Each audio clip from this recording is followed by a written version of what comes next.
Pour s'en débarrasser, le 5e bureau va organiser des séances publiques de dévoilement. La première d'entre elles a lieu le 17 mai 1958, à Alger, tout près de l'immeuble du gouvernement général. En voici quelques très rares images filmées, retrouvées dans des archives de l'outre-mer.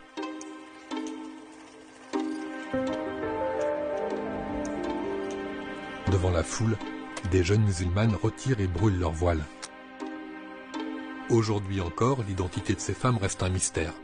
Des historiens supposent qu'elles sont des employées de l'administration coloniale et aux ordres du 5e bureau.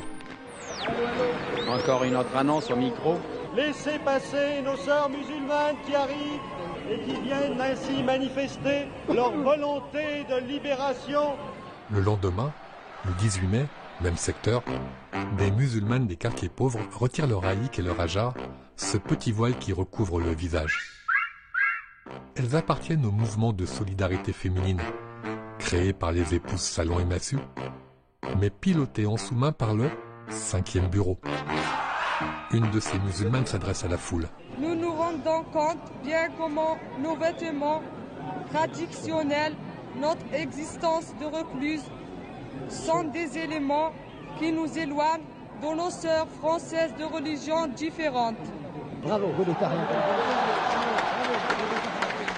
Ceux qui applaudissent, des musulmans et des Européens, soudés dans un élan de fraternisation, comme espère le faire croire aux Français de métropole et au monde entier, le 5e bureau. C'est un habitant de la Casbah qui vous parle. J'ai demandé moi-même spontanément à venir devant le micro. Personne ne m'a sollicité pour faire cette déclaration qui me tient à cœur. Je tiens tout d'abord à remercier la France. Ces séances publiques de dévoilement se multiplient dans toute l'Algérie. Partout, on exhorte les femmes musulmanes à briser leurs chaînes. Comme ici, à Constantine, le 28 mai, jour où Monique Améziane s'est dévoilée. Monique Améziane, 17 ans, est lycéenne. Elle est une évoluée.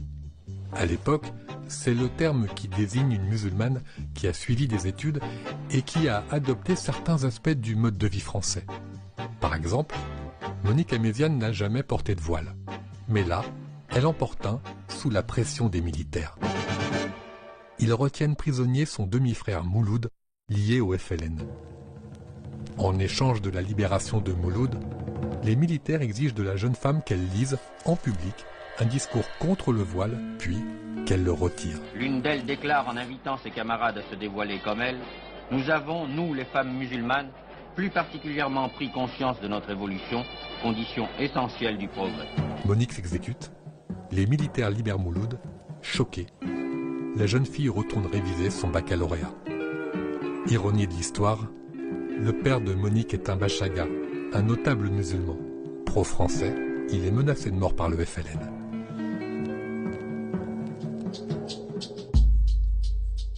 Mais ce n'est pas tout. Pour s'assurer que le message passe bien, le 5e bureau fait parler les murs, avec ce genre d'affiches de propagande qui incite les femmes au dévoilement. Dans des films, les militaires montrent à quel point les femmes ont intérêt, pour elles et leurs enfants, à choisir l'Algérie française, plutôt que l'Algérie du FLN. Le message de l'État colonial est clair. Musulmanes, votez oui au référendum de septembre 1958 pour que l'Algérie reste française. Derrière les chiffres de la propagande, une réalité moins glorieuse. Ces mesures n'ont profité qu'à peu de musulmanes, les plus riches, les plus citadines. Surtout, ces mesures d'émancipation arrivent trop tard. Car depuis le début de la colonisation, en 1830, la France elle-même a maintenu les femmes dans un statut d'infériorité, conséquence d'un traité signé entre l'État français et le souverain algérien de l'époque.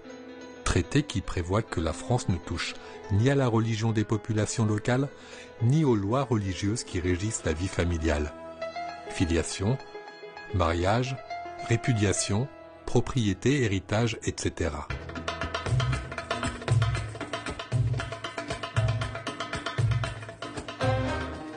Maladroite, activée en urgence, au milieu d'une guerre dévastatrice, les mesures d'émancipation de la fin des années 50 ne peuvent plus rien changer. La France a perdu la main. Elle perd l'Algérie le 18 mars 1962.